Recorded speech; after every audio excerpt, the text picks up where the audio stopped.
What's up, guys? Hola.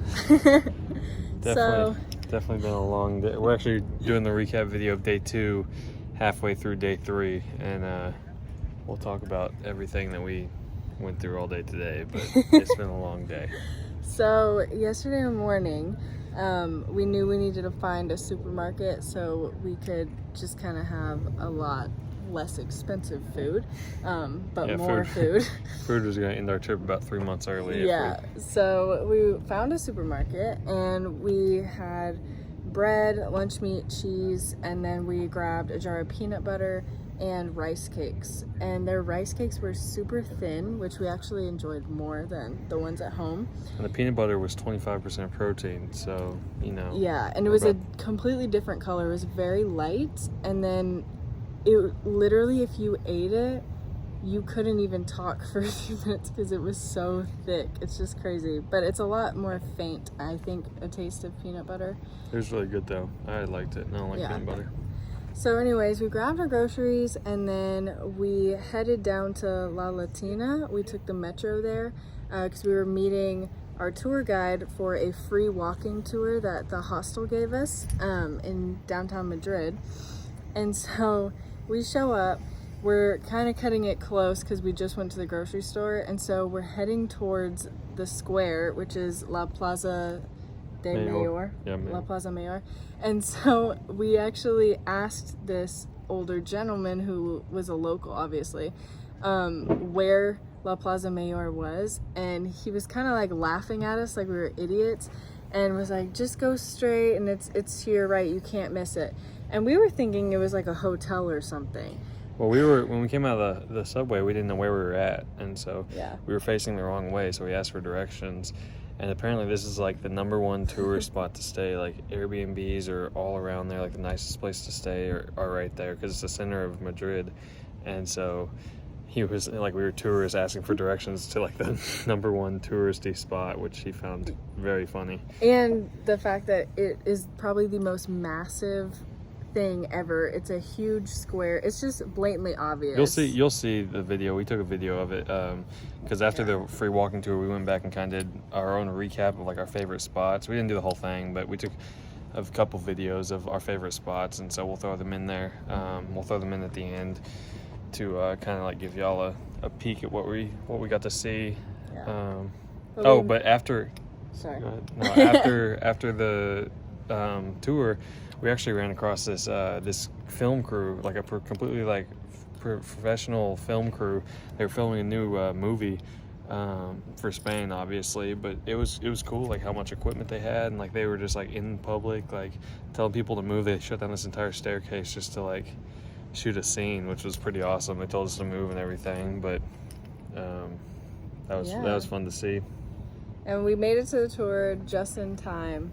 Like we said, we'll put everything else in there. And then, are we going to talk about the rest of our day now? No, just what happened after. Oh, so we decided, instead of spending another night, because we're all about like trying to save money right now, instead of spending another night at that hostel, which was kind of expensive, you know, for what it was, they did this baggage.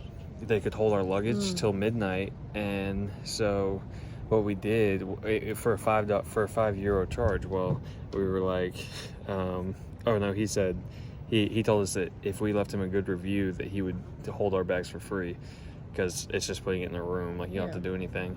And so we were like, oh, absolutely. So we got our bags held for free till midnight, and so since our bags were there, we got to stay there till midnight.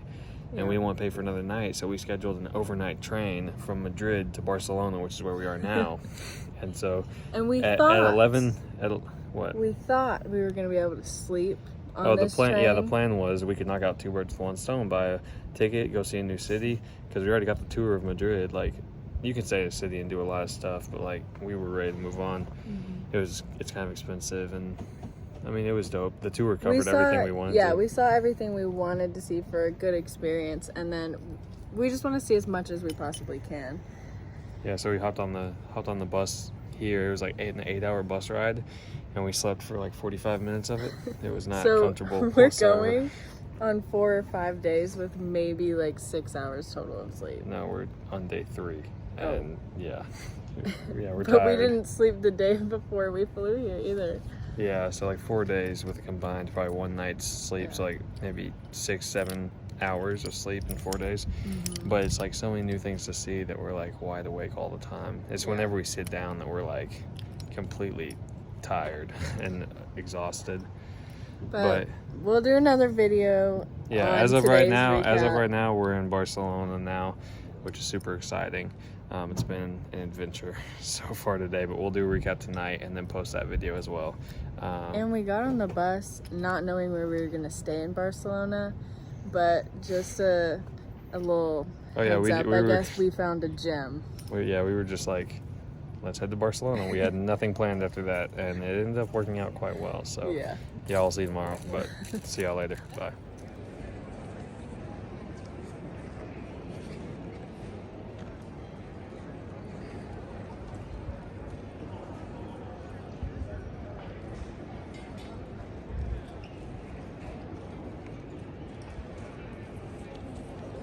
Hello. So we're at the Plaza Mayor, which is like the original.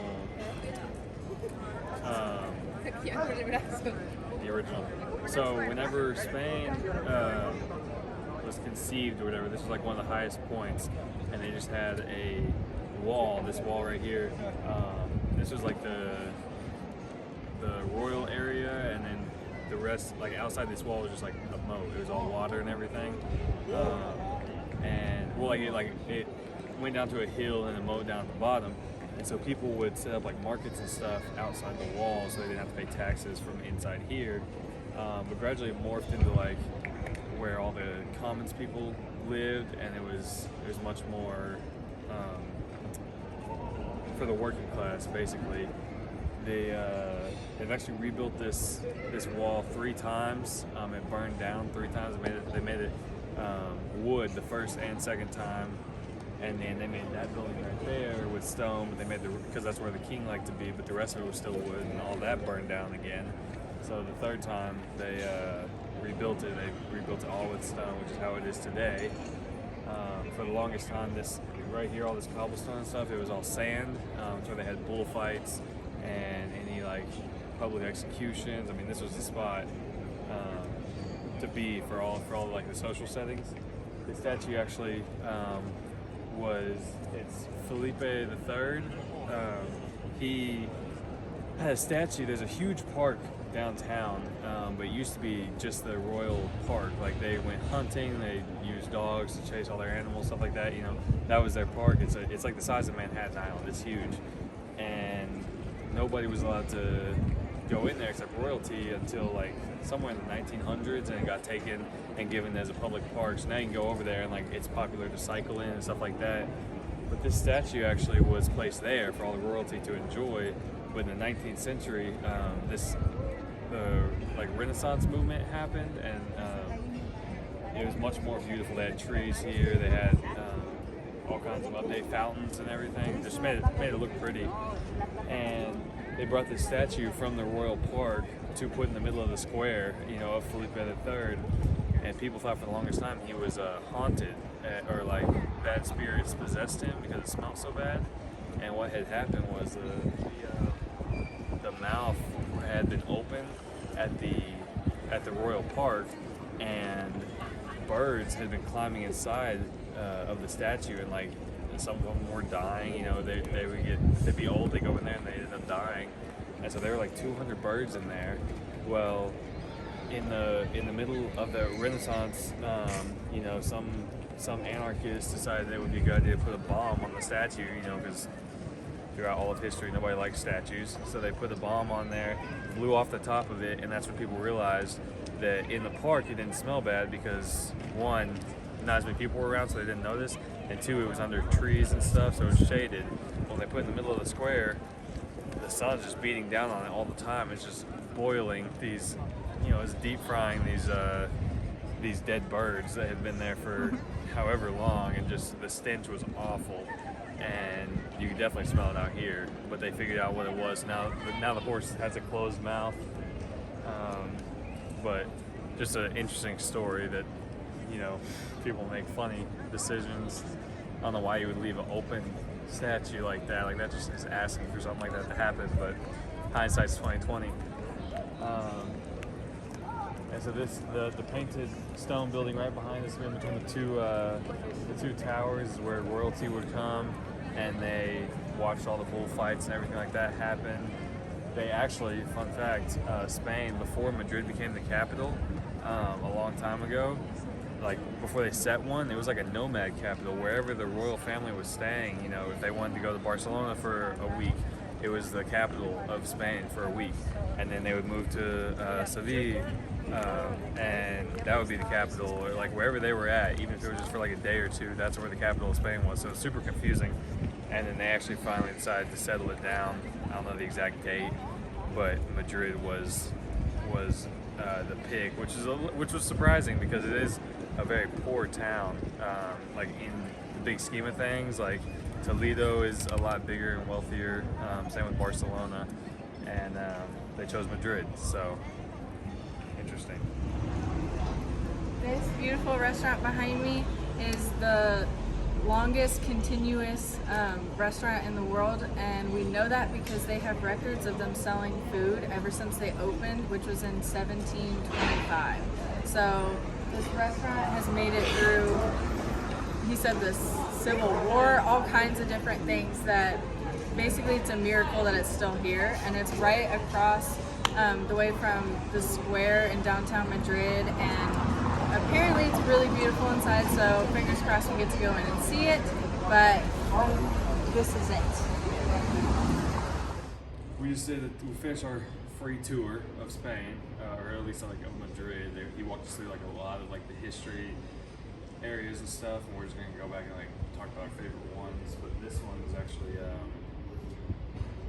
area where like nuns, like they used to bake, well they still do. And so when you go in here, you walk like all the way to this room, and it's basically like a confession booth. You can't see them, they can't see you, and like they talk to you, and you put the money like on the counter, and then the counter like rotates, and they take the money, and then they rotate it back, and they give you a menu of like the cookies and stuff, and you like pick your own like cookies or sweets, and then tell them, and then they rotate it again, and yeah, it has a little white box full of your treats, and so basically all the nuns, if you see a nun in Madrid, they deal drugs.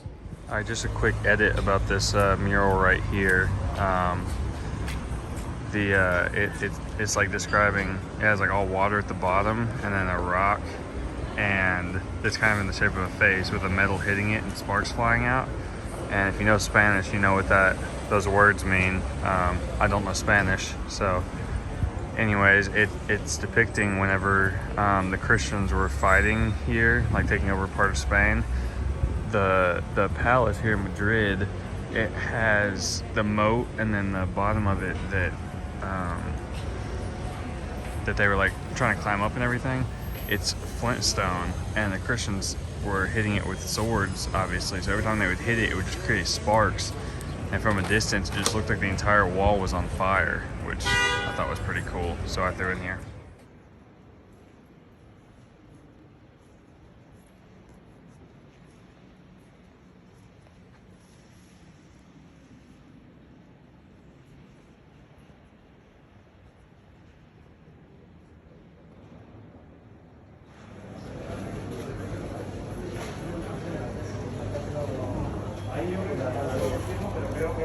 Ahí